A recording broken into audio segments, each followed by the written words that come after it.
Hey everybody, Eagle Run 23 here. We need to talk about a lever gun. Guys, this is the Mauler from Bear Creek Arsenal. It's going to be chambered in a lot of different AR-15 calibers. It's going to be this one's actually chambered in 450 Bushmaster. It has our muzzle brake on it. We'll have 350 Legends. We'll have 5.56, 300 Blackouts, different things. Full built custom lower, custom levers, all that. New bolt carriers. This is actually a Remington 870 stock that we're using on this. One of the cool features about it is that it's going to run mil-spec trigger and hammers. And so you're going to be able to use your drop-in 2-pound, 3-pound, 4-pound drop-in triggers. Another thing, it accepts AR-15 magazines, so 5.56 mags, 450 mags, any kind of mag that you have in there, it's ready to accept it. And it's a lever ratchet, which is really, really cool. This is going to be really good for like 300 blackout. Guys want to suppress. You're not going to have that action coming open. You're going to be able to keep it closed, tight, keep it real quiet. And so this is our Mauler. We're calling it the Mauler. And it's a really exciting new gun from BCA. Back our own push button safety in-house. And so just really cool gun. So that is the Mauler from Bear Creek Arsenal. And this video has done really well for me. Just this weekend, it got over 100,000 views. It already had 20,000 views, and it's going very well. There's a lot of questions in that video, so I want to answer some of those questions, but then I still have some questions of my own, so we're going to have to get back with Bear Creek, follow up, and try to get the whole story. So this whole thing starts at SHOT Show. Had a great time there, hung out with the Bear Creek people for quite a bit longer than I expected. I am an affiliate for Bear Creek, and so I do have a link for them down below. And so far, we have worked on one other project. Stay tuned to the end of this video because I'm going to show you a past project before I was working with them, and then we're going to talk about some of the new stuff we have coming up with Bear Creek. This video is mostly going to be about the lever gun, so let's go over that. And you heard it here from Travis. He says that the lever gun takes an AR mag, an AR handguard, an AR barrel, and an AR bolt carrier group. Now, when you look at this gun, you see that mag well there, and there's a lot of confusion. If you look through the comments of this video, there's 3,000 or 4,000 comments on there. A lot of people are saying why. They're saying you went backwards in technology, and that this is kind of a ugly gun. I don't really agree with any of those, and we're going to have to get a clarification on Bear Creek on this. But my understanding is that this was designed as a lever gun first. It's a lever gun, and then they decided, well, what's new in the lever gun? You guys may not know, but there were a dozen companies at SHOT Show that are introducing a lever gun or coming out with aftermarket accessories for lever guns. The lever gun thing is really going crazy right now. I'm for it. I don't own a lever gun. So the thing about lever guns is they're only available in a certain number of calibers because of the tube feeding system. Our modern bullets won't really cycle down that tube in a lever gun. Many of you already know this, but in case you didn't know, why isn't there a 300 blackout lever gun currently? That's the reason why. So in order to take this to the next level, they said, let's use an AR mag. That'll open up a whole new round of calibers into the lever gun. This wasn't like, hey, let's make a gun that's compliant for New York and California.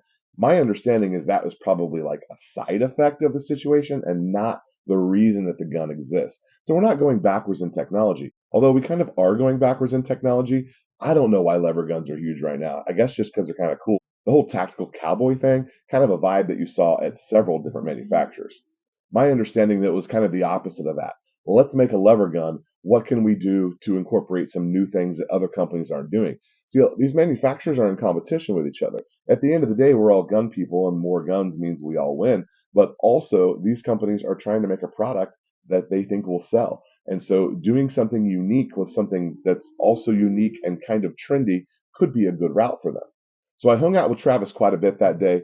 We exchanged our information. I've been talking to him, and we're going to try to get him on a show here very soon where we can maybe ask some more questions. Oh no, I think I just missed my trash pickup. Hey, if it's trash day, make sure you remember to put your trash cans out. So recently, due to the 8.6 blackout, I have definitely become a fan of suppressors. And this lever gun has me thinking, what about a 300 blackout lever gun? That action staying closed, suppressor on the end. we could have a really silent hunter that could be pretty cool, the 6.5 Grendel. I think it'd be super cool to see a 6.5 Grendel maybe in a 16-inch barrel. I have a 16 Grendel. It shoots phenomenally, and nothing wrong with that length. You are giving up a little bit of velocity, of course, but that's a great caliber, a great hunting caliber. That could be a really cool gun. Anything else that fits in the AR-15 caliber, we think will probably cycle in this gun. So we're looking at AR magazine stripping from that AR bolt. We should be able to run a 50 Beowulf, a 458 SOCOM. All of those would be great out of a lever gun. So it opens up a whole new world of calibers that haven't experienced a lever gun before, and that's why I think it's really cool. Okay, thanks for watching to the end of the video. We're going to talk about this gun real quick. This gun is a bit of a Franken gun, 80% polymer lower. We've got a drop-in trigger there. This is a budget accuracy build, and you can see on there that is a Bear Claw barrel from Bear Creek. This is the second gun that this barrel has been on, and the first gun did not shoot very well. And I definitely blamed Bear Creek. I reached out to them, but I bought it from a third-party vendor. That company went out of business. I wasn't able to do a warranty thing with them. So this barrel sat in the back of a drawer for like 6 or 7 years. I finally got around to trying an accuracy build again on the budget, which I think this gun does a really good job on. If I can find this project was a couple of years ago. If I can find a video, I'll tag it for you. But this Bear Creek barrel on here, I was blaming for my massive groups. We're talking about softball-sized groups at 100 yards. 5, 6, 7 inches was just not acceptable. So that's why that barrel got shelved. I decided to give it a second chance. We were needing a project. I had an idea, and the rest of this thing was assembled on the super cheap. So reusing this barrel, this thing shoots lights out now. Something was wrong between the mounting of the barrel. Maybe it was the optic. I don't know, but the only thing that is original to this gun from the original build is the barrel. It even has a different bolt carrier group now, and for whatever reason, this gun is phenomenal. It's a 223 Wild, and got a budget little Bushnell on there, and this thing does really well. Something I've been talking a lot about, I'm a big fan of value, and I just really hate that we have these companies that get relegated to a lower tier status when realistically, a lot of times it's the builder, it's the shooter, and it's not necessarily the part. Has Bear Creek made a bad barrel? Probably, but so has Christensen Arms, and so has Faxon, and so has all the other barrel men. Ballistic Advantage. I had problems with the Ballistic Advantage barrel myself. These are all premium brands that command higher prices, but yet they too also have problems. So why can't we step down into the value category and have a good expectation for a reasonably priced item? I don't understand why we can't do that. But if you look through the comments of that video, you're going to see some people saying Bear Creek crap. You're going to see saying more cheap junk. You're going to see those comments, and I just think that they're unfounded, they're unfair, and I hate to see it. I'm here to kind of prove that wrong. This gun shoots better than most guns, and I'm very happy with it. So moving forward, what are we going to be doing with Bear Creek? So I have a 308 side charge upper coming to me. We're going to play with it as a 308 for now, but that's definitely going to get an 8.6 blackout barrel on it eventually. I already have the barrel over here in the drawer for it, and that will be a lot of fun. They also have talked about sending me out one of their new polymer frame lowers for the Glock Gen 3 platform. They currently are making an aluminum frame, and it looks kind of cool, but they're playing with some of the prototypes on the polymer, and I've been given a teaser of what it's going to look like and feel like. I'm very excited about that. It definitely fits the company very well. So you will see some Bear Creek projects coming up. It is a company that I haven't done a lot with recently. Obviously, I just have one of their products, but I'm excited to work with them and see if we can do some really cool builds on some different type things and stuff that we normally do.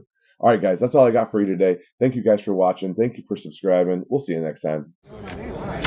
So here's your AR-15 hammer right there. Resets, 2 trigger pins for your, or hammer pin, trigger pin.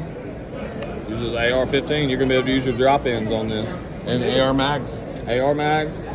The bolt will be standard AR bolt, not the carrier. The carrier is custom. Be a standard AR bolt and standard AR-15 barrel. Wow.